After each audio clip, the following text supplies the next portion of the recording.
आप सभी को मेरा नमस्कार। मैं doctor A K Pandey, sports officer from IT Roorkee. आज मैं स्पोर्ट्स से हूँ और स्पोर्ट्स की ही बात करूँगा और स्पोर्ट्स के एक प्रॉब्लम को लेकर बात करूँगा कि आज मैं बहुत सारे स्कूलों में, इंस्टीट्यूशन में, कॉलेजेस में एंड इवन अच्छे ट्रेनिंग सेंटर्स में भी जाता हूँ, तो कोचेज और फिजिकल इंस्ट्रक्टर जो हैं वो बच्चों को देखता हूँ कि बोल दिए चलो आप 5 राउंड लगाओ, 6 राउंड लगाओ और दौड़ाते ही जाते हैं।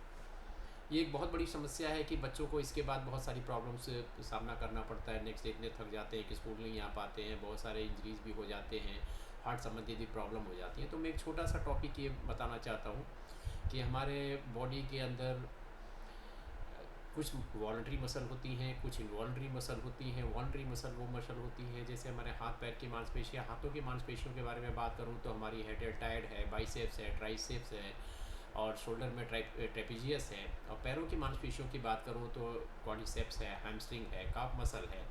तो ये मसल हमारी इच्छा के अधीन कार्य करती हैं। इनवॉलंटरी मसल जो है हमारी लंग्स हैं, हार्ट है, किडनी है, ब्लड वेसल्स हैं, जो हमारी इच्छा के अधीन कार्य नहीं करती है। अब ये जब हम कोई भी एक्सरसाइज और व्यायाम करते हैं तो एक दूसरे के ऊपर निर्भर हैं और इनके एक दूसरे के सहायता से ही हम कोई भी कार्य को आसानी से कर सकते हैं। तो एक जो हमारा आर्गन है हमारे शरीर के अंदर, हार्ट, उसका बहुत बड़ा रोल प्ले होता है किसी भी एक्सरसाइज के समय। तो मैं प्रशिक्षकों को, ट्रेनिंग इंस्ट्रक्टरों को ये बताना चाहता हूँ कि जब भी वो ट्रेनिंग के लिए कोई प्लान बनाए या बच्चों के लिए एक्सरसाइज के लिए प्लान बनाए तो हार्ट की कैपेसिटी का जांच जरूर कर लें। उसमें क्या क्या चीज़ें हैं, 4 चीज़ें हैं।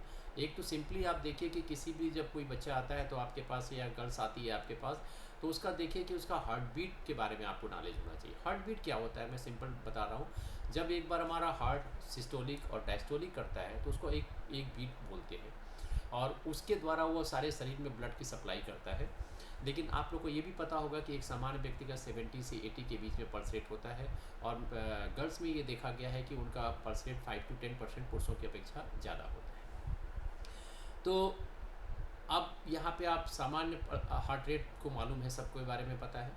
अब यहाँ पे ये भी आपको जानना होगा कि मैक्सिमम हार्ट रेट क्या होता है।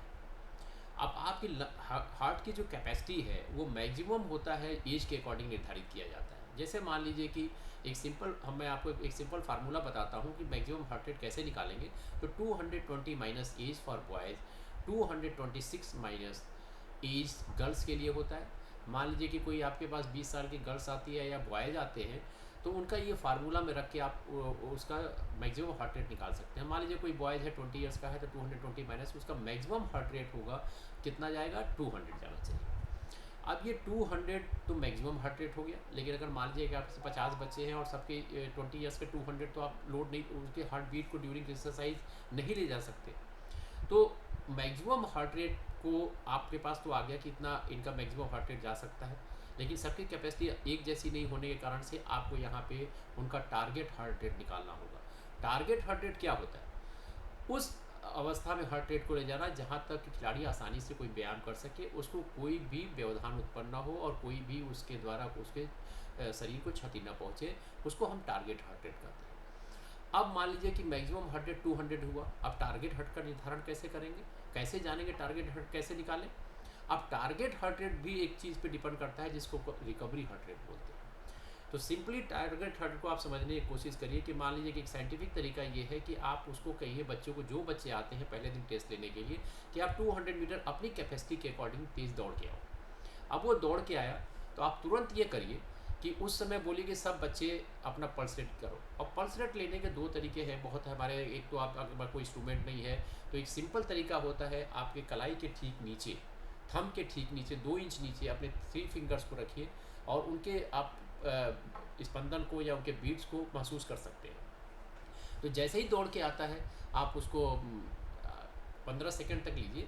15 सेकेंड तक लेने के बाद जितना उस स्पंदन सुनाई देता है उसमें इंटू 4 कर दिए तो 1 मिनट का आ जाएगा। अब मान लीजिए कि उसके बाद उसको बोलिए कि मैक्सिमम, मान लीजिए कि उसका आपने लिया, दौड़ के आया वो 160-70 है, ठीक है, आपको मिल गया 170, उसका पल्स रेट गया है 200 मीटर दौड़ने के बाद सबका, या डिफरेंट हो सकता है सभी बच्चों का। उसके बाद बोलिए कि आराम से आप 1 मिनट वॉक करो, लंबे लंबे सांस लो, उसके बाद 1 मिनट के बाद उसका पल्स रेट लीजिए।